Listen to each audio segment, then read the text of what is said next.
Na Band News FM, eleições 2020. São 9h54. Bora falar do segundo turno. Neste domingo, eleitores de 16 cidades aqui do estado de São Paulo vão comparecer novamente às urnas neste domingo. Segundo turno das eleições municipais e, claro, aqui na Band News FM, muita informação para o eleitor, orientação para o eleitor. A gente conversa a partir de agora aqui no Band News São Paulo com o juiz assessor da presidência do Tribunal Regional Eleitoral de São Paulo, José Wellington Bezerra da Costa Neto. Bom dia, doutor.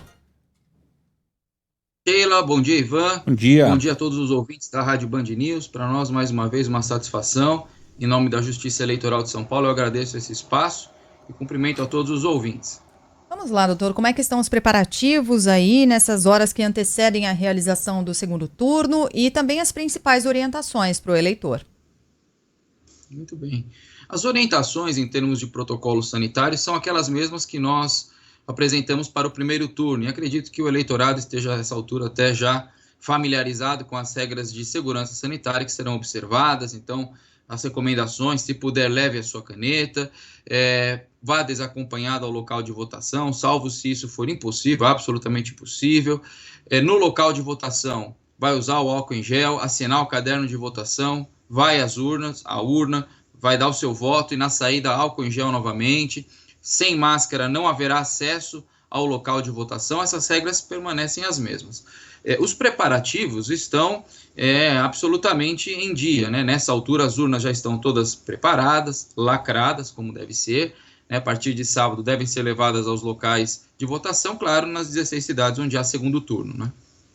Doutor José Wellington, na avaliação que o TRE faz do primeiro turno, porque eu vou falar assim, né, em off no jargão jornalístico, né, fora dos microfones, a gente tinha muita dúvida, por exemplo, se o uso da máscara ia ser respeitado realmente, se não ia haver aglomeração, se essas medidas sanitárias dariam certo, né? Sempre há uma expectativa quando há algo novo, né, uma votação que foge de todos os precedentes. Correu tudo bem no primeiro turno, de forma geral?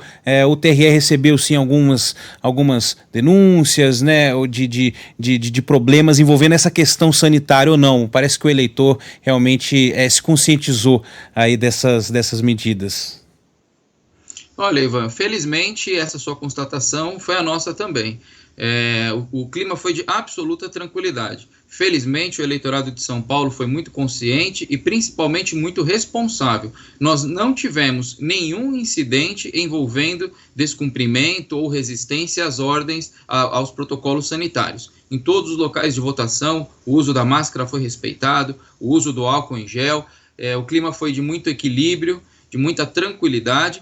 E as ocorrências que tivemos são aquelas corriqueiras que acontecem em todas as eleições, já são esperadas e, olha, foram até inferiores àquilo que se costuma ver. Então, podemos dizer que o saldo do primeiro turno foi excepcional.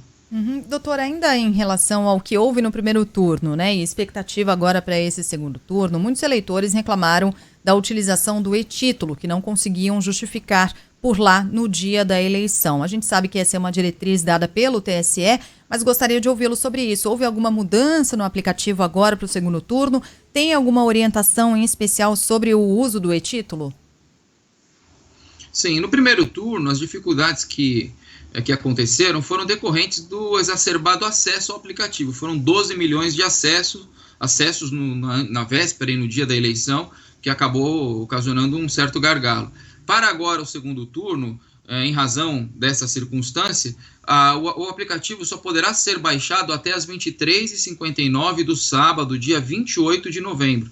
Portanto, essa medida deve eliminar esse acesso excessivo no dia da eleição para que o aplicativo seja baixado e deve também possibilitar um uso mais aprimorado, até porque também agora são 16 cidades, pelo menos no estado de São Paulo, né?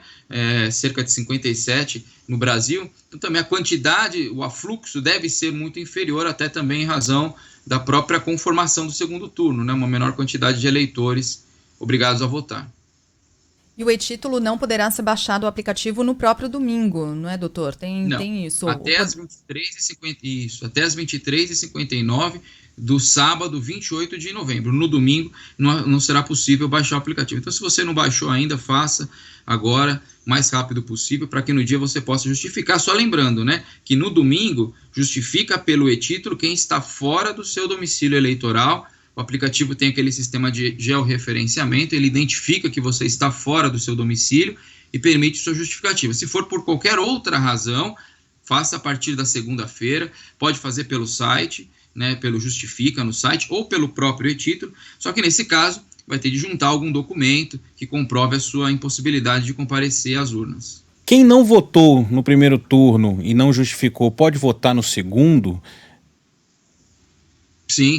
Os turnos são considerados para fins da Justiça Eleitoral, para fins legais, como eleições independentes. Então, independentemente do que tenha acontecido com você no primeiro turno, você pode votar no segundo, ou se você, por exemplo, for justificar no segundo turno, isso também independentemente do que você tenha feito no primeiro turno. São consideradas eleições à parte, né, distintas. Uhum. Além do aplicativo, que alternativas e prazos para quem precisa justificar o voto, doutor? Justificativo, o prazo é sempre de 60 dias contados do dia da eleição. E os prazos são independentes, né, para o primeiro e para o segundo turno. Ele pode usar, como já falamos, o e-título, pode usar o site, o Justifica. E em último caso, né, se não tiver nenhum outro recurso ou todos os outros recursos falharem, ele pode eventualmente contatar a sua zona eleitoral por e-mail. O e-mail da zona é facilmente dedutível, é ZE, que é Zona Eleitoral, né? E o número da zona em 3 dígitos. Então, suponhamos, se a zona eleitoral do cidadão é zona 35, então é ZE035, @tre-sp.jus.br. Mandando um e-mail para a zona, se a zona não puder resolver aquela situação à distância, ela fará o agendamento, enfim, ou dará ao eleitor as orientações necessárias para seja lá o que for que ele precise fazer, ok? Mas os meios primordiais são o e-título e o Justifica. Comparecimento ao local de votação, por exemplo, no dia da eleição, ou comparecimento ao cartório eleitoral por agendamento, que seja, são sempre os últimos recursos. Doutor, tem pergunta aqui do Anderson, e aí há outros ouvintes também com dúvidas parecidas. Ele diz aqui, minha sessão eleitoral foi extinta, não votei no primeiro turno. Ela seguirá extinta no segundo turno? E por que uma sessão eleitoral é fechada? Além disso, ele diz que o e-título não funcionou para ele em nenhum momento. Bom, na verdade, não é que a zona eleitoral dele foi extinta. Muito provavelmente, o que aconteceu com esse eleitor foi um remanejamento de sessão. Nós tivemos algumas sessões que foram remanejadas, agrupadas em outras, aglutinadas, em razão de nós termos nesta eleição uma menor disponibilidade de urnas. Então, o eleitor que está nessa condição, procure no e-título, lá você tem um campo para acessar, onde diz assim, onde votar. Dê uma olhadinha ali que você vai ver onde é que está a sua sessão eleitoral, se ela foi alterada ou não. Só lembrando, tá? A sessão eleitoral é a sala, né? Pensando no colégio, que é aquele formato usual de local de votação, pensando no colégio, a sessão é a sala. Pode ser que ele tenha tido a sala alterada. O seu local de votação, o colégio onde ele vota, esse não foi alterado em hipótese alguma. Então, eu aconselharia esse eleitor a procurar no e-título onde votar, certo? Dá uma olhadinha ali para ver para qual sessão você pode ter sido remanejado, eventualmente, deve ter sido isso que aconteceu, e aí você pode acessar, no seu local de votação de sempre, você vai acessar a sua sessão eleitoral lá, a nova sessão na qual você tenha sido alocado. A segunda pergunta dele se refere ao e-título, à justificativa, é isso? É mais uma dessas que não funcionou e tal. Eu acredito que agora no segundo turno esse problema estará saneado, né? E assim, mesmo para aquele eleitor que não conseguiu usar o aplicativo, a partir de segunda-feira ele faz a justificativa dele, pode ser até pelo aplicativo mesmo. A única diferença é que ele não vai se valer desse sistema de georreferenciamento. Então, por exemplo, se ele está fora do domicílio eleitoral, no domingo ele não conseguiu fazer usando o georreferenciamento, na segunda-feira ele junta, por exemplo, um ticket de pedágio, uma nota fiscal de um restaurante na estrada, na beira da estrada, né, que indica que ele está fora do seu domicílio. Então também é coisa simples de se fazer. Tem gente que, por exemplo, a gente falou disso no primeiro turno, né, doutor, da questão do coronavírus, né? Quem teve, por exemplo, nos últimos 14 dias não ir às urnas, quem tiver com sintomas também não ir votar. O Marcelo tá falando aqui que ele teve sintomas, ele estava com febre no dia do primeiro turno, não foi votar. Como é que ele justifica isso, já que só a febre não lhe dá ali um documento ou alguma coisa que possa provar que ele estava com algum sintoma e tal? Essa é uma pergunta que tem sido feita vez por outra, porque muitos tiveram ou têm sintomas, mas não têm um atestado médico porque não foram a um estabelecimento hospitalar. Cada pedido de justificativa é apreciado pelo juiz eleitoral de acordo com as circunstâncias do caso e a própria narrativa do eleitor. Então, se ele apresenta uma narrativa que é verossímil, por exemplo, teve sintomas leves, não fui ao médico porque as autoridades sanitárias, por exemplo, recomendam que não vá, mas eu comprei um antitérmico na farmácia, está aqui meu cupom fiscal. São documentos que não comprovam cabalmente, mas dão um ar de verossimilhança àquilo que o eleitor está alegando. Então, cada juiz vai apreciar, claro, com a devida parcimônia, aquilo que é narrado pelo eleitor. E, claro, a orientação é sempre de teve sintomas, não vá ao local de votação. Está convivendo com alguém que está com coronavírus ou teve sintomas, não vá ao local de votação. Essa é a orientação, depois faz a sua justificativa. E, claro, para aqueles que foram ao médico, a regra é que apresente o atestado médico.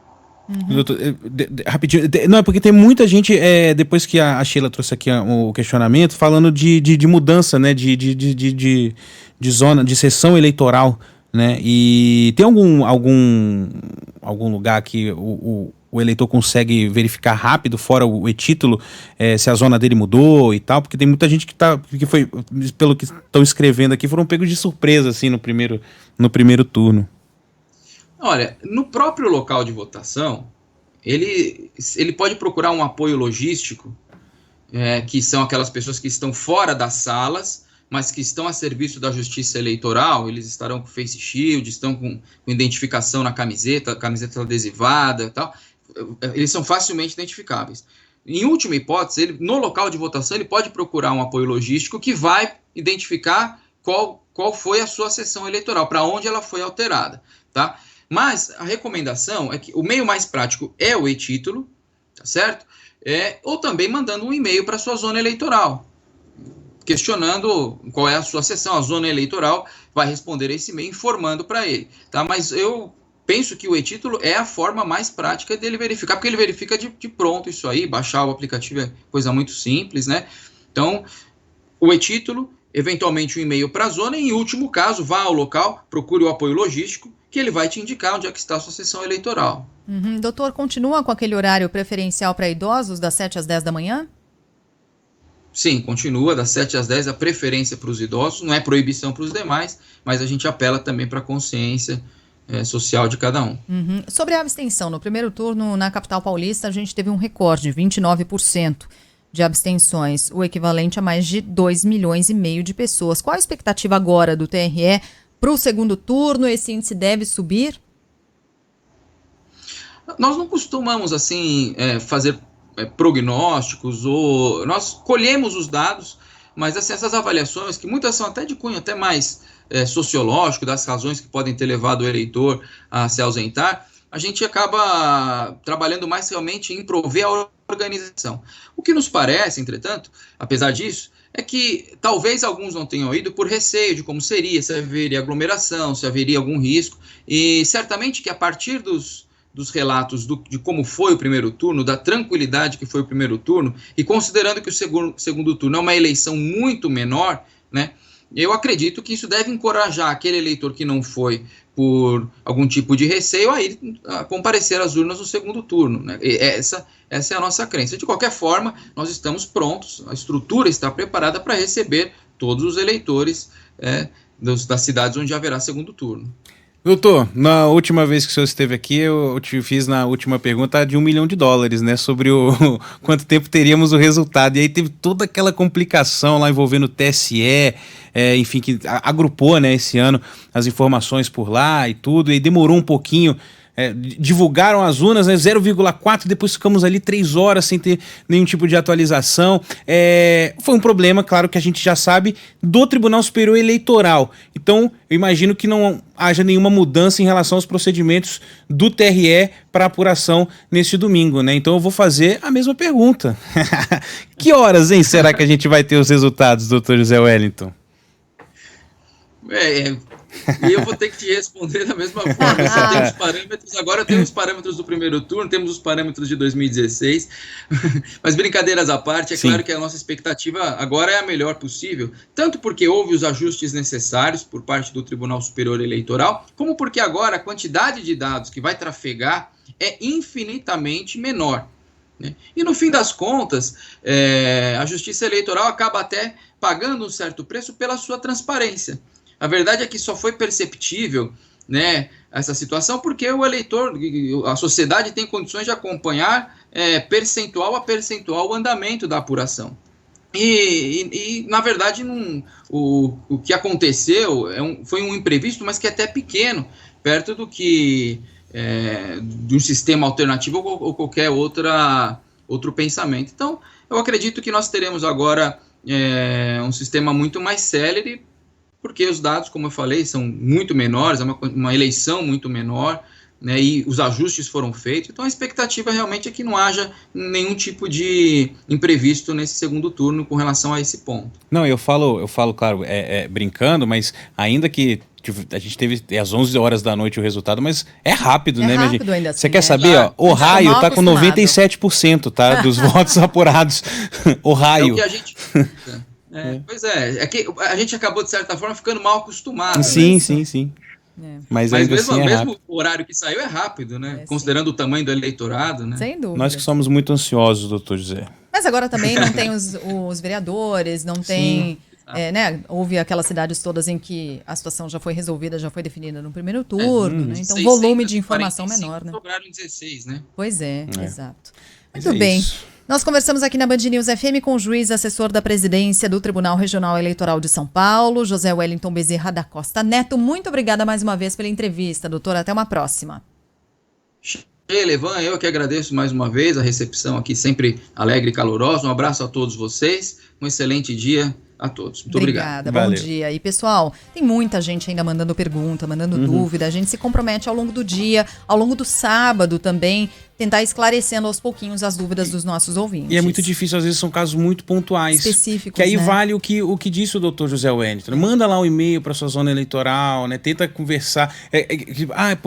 Igual eu trouxe aqui o exemplo da febre e tal, mas vai depender do que você vai escrever lá na sua justificativa, né? Dos documentos que você tem. Então, cada caso é um caso, né? Mas eu gostei do e-mail. Eu não sabia dessa possibilidade. Né? Então, me parece ser um meio tranquilo e rápido, direto de você se comunicar com a sua zona eleitoral.